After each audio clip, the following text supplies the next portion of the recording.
बिस्मिल्लाहिर्रहमानिर्रहीम नहमदुहु व नसल्ली अला रसूलिहिल करीम। आज का जो हमारा मौजू है 7E है, क्योंकि जैसा कि आप सब लोग जानते हैं कुछ अरसे से बड़ा मार्केट में अभाम भी है और एक पैनिक है, एक खौफ की कैफियत है, कारोबार पे बहुत बुरा असर इसका पड़ रहा है। तो इस सिलसिले में हमने सोचा कि अपने दोस्तों को जो हमारे पास नॉलेज है वो शेयर करते हैं, उनको गाइड करते हैं, बताते हैं, क्योंकि इतनी बात होती नहीं हमारे यहाँ जितनी मीडिया के ज़रिए या अपनी सोच के ज़रिए उसको बढ़ा चढ़ा के जिस तरह पेश किया जाता है। 7E बिलाशुबा एक गलत कानून है और इसलिए पंजाब हाई कोर्ट ने इसको फ़िलहाल मुअत्तल भी किया है, बाकी कोर्टों में भी लोग जा रहे हैं। लेकिन इसमें इतना भी को बहुत ज़्यादा इसका इफेक्ट नहीं होना चाहिए कि हमारी जो मार्केट ही रुक जाए। मार्केट हम खुद दोस्तों ने मिलकर चलानी है, रियल स्टेट वालों ने, हमारे इन्वेस्टर भाई, मैंने इसलिए इनको भी रोका था कि आप भी थोड़ी सी मालूमात आपके पास भी होनी चाहिए। इसमें कोई ऐसी खौफ की बात नहीं है, कोई बहुत बड़ा इसमें कोई ऐसा इफेक्ट नहीं होने वाला। 7E जो है स्पेशली जो हमारा आज का मौजू भी है, वो पिछले साल गवर्नमेंट ने एक नया कानून बनाया। अब जो मर्कज़ी गवर्नमेंट है, देखा जाए 18वीं तरमीम के तहत ये नया टैक्स नहीं लगा सकती प्रॉपर्टी पे, क्योंकि ये सूबों की डोमेन है। अभी कोई भी सूबा खुद मुख्तार है कि अपने अपने एरिया में जो मर्जी टैक्स लगाए, मर्कज़ी हुकूमत गाइड नहीं कर सकती।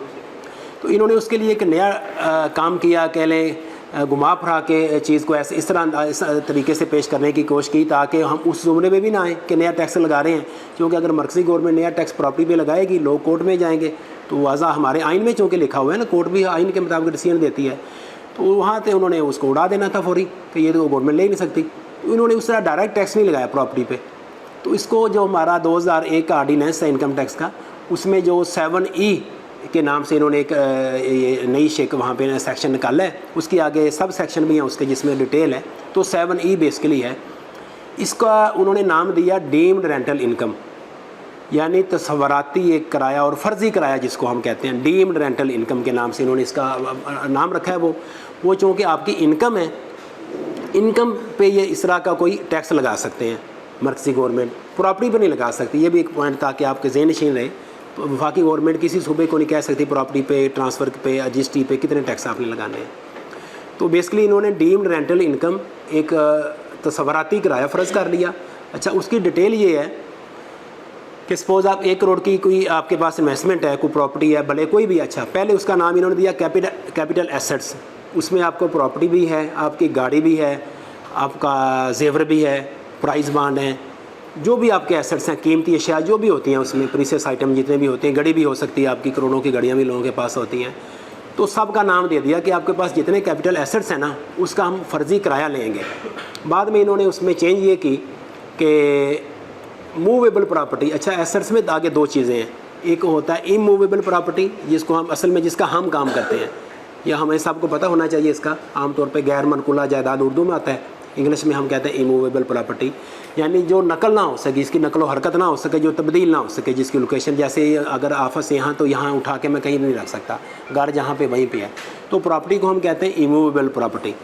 और बाकी जो गड़ी है हमारी, इस तरह हमारा कोई जेवर है हमारे पास है, जो भी हमारे पास एसेट्स हैं, अजनास हो सकती है, आपके पास जानवर हो सकते हैं महंगे महंगे, जो भी चीज़ें आपकी, वो प्रॉपर्टी है, वो भी आपकी ना, बेसिकली प्रॉपर्टी के लफ्ज़ में वो भी आ जाता है एसेट्स में।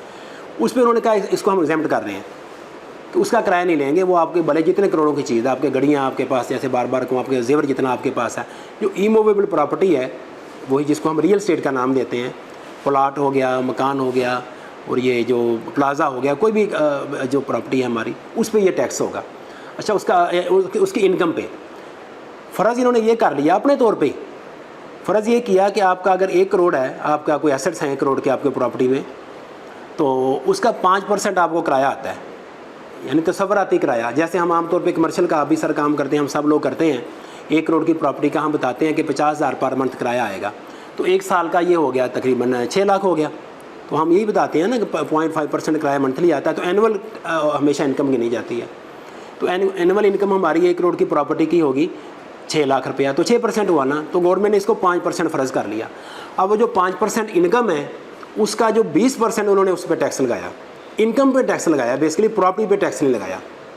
ये बात समझ में आ रही है ना जी, कि प्रॉपर्टी पे टैक्स मर्कज़ी गवर्नमेंट लगा ही नहीं सकती, सूबों का अख्तियार था, इनकम पे लगा सकती है।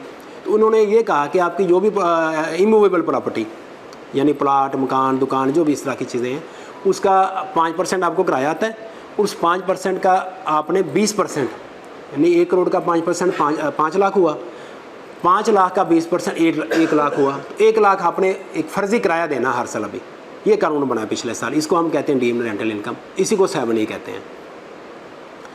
अब इन्होंने वो फ़र्ज़ तो कर लिया, फिर लोगों ने बताया जो हमारी प्रॉपर्टी है जिसका हम किराया पहले से पे करते हैं, यानी जो किराए पे दी होती है टैक्स नेट में हम शो करते, उसका तो नहीं होना चाहिए। तो देखा जाए अभी ये सिर्फ ना उस पे